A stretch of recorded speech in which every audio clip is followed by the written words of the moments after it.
बिस्मिल्लाहिर्रहमानिर्रहीम। आप देख रहे हैं एहसन सईद शेफ़ चैनल। आज हम बना रहे हैं आलू का जैम, इनके पीच जैम। चलिए शुरू करते हैं अल्लाह ताला का नाम लेकर। आपने देगची के अंदर पानी बॉयल करने के लिए रख देना थोड़ा सा। जब ये बॉयल हो जाए तो आपने 1.5 किलो के करीब आलू काट कर और बीज निकाल कर इसमें शामिल कर देने हैं, और फिर इसको आपने ढक्कन देकर दम दे देना है ताकि ये गल जाए। जब ये नरम हो जाएंगे तो आपने इसको निकाल कर पानी समेत ब्लेंड कर लेना है, और ये ब्लेंड किया हुआ मिक्सर आपने छान लेना है अच्छी तरह से ताकि इसमें से छिलके निकल जाए। आप तकरीबन 1.5 किलो पेस्ट में से तकरीबन 1 किलो के करीब पेस्ट निकल आएगा आपका, तो आपने 1 किलो के करीब ही चीनी इसमें शामिल कर देनी है और इसको मिक्स कर लेना है। अब आपने इसके अंदर चंद कतरे पीला रंग शामिल कर देना है, फूड कलर, ताकि ये खूबसूरत बन जाए, और इसको मिक्स कर लेना है।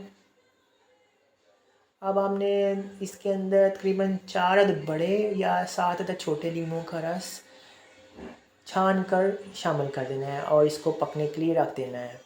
अब आपने जिन बोतल के अंदर जैम को भरना है आपने उसको उबाल कर स्टेलाइज कर लेना है और ड्राई कर लेना है ताकि वो अच्छी तरह से खुश्क हो जाए। और इसको इतना जैम को पकाना है कि इसके अंदर से बबल आना शुरू हो जाए।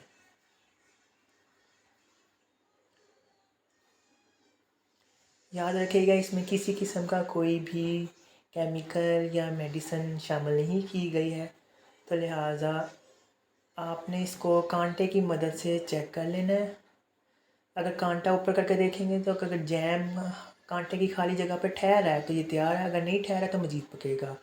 तो ये अब तैयार हो गया है।